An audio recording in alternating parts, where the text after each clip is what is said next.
आहेत आणि 9 दिवस महिलांचे उपवास असतात। तर त्यामुळे मी आज आहे ना भगर आणि साबुदाण्याचे डोसे करणार आहे। तर तुम्हाला ती मी आज रेसिपी दाखवणार आहे। तर या मी तुम्हाला दाखवते काय काय साहित्य घेतलेले आहे। तर हे बघा ही भगर आणि साबुदाणा भिजू घातलेले हे मी 1 तासभर घातलं होतं भिजू। आणि हे हिरवी मिरची घेतलेली आणि हे किसून कच्चा बटाटा किसलेला आहे तो मी किसून घेतलाय। तर आता आपण हे मिक्सरला बारीक करून घेऊया। भगर आणि साबुदाणा हे सर्व आपण मिक्सरला बारीक करून घेऊया।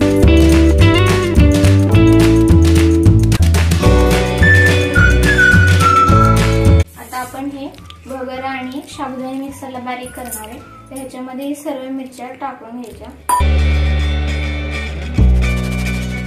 आता हे कच्चा बटाटा आपण किसलेला हा पण त्याच्यात टाकूया आणि ह्याच्यात चवीनुसार मीठ घालायचं।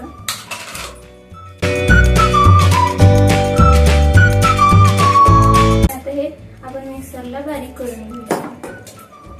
आता हे आपण सगळं बारीक करून घेतलंय मिक्सरला। हे बघा मिक्सरला बारीक करून घेतलं। आता आपण ह्या पातेल्यामध्ये ओतून घेऊया। हे असं बारीक करून घेतलं एकदम बॅटर एकदम छान असं झालेलं आहे।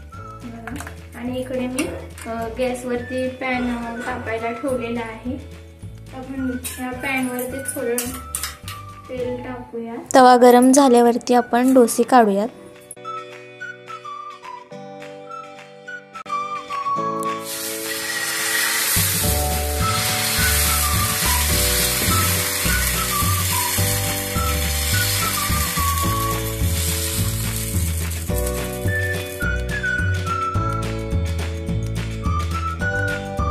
अशाच प्रकारे सर्व डोसे काढून घ्यायचे।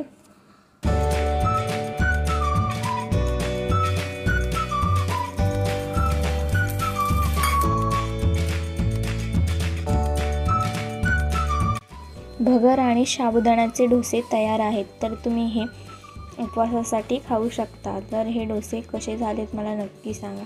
आवडले असेल तर माझ्या चॅनलला लाईक शेअर सबस्क्राईब नक्की करा।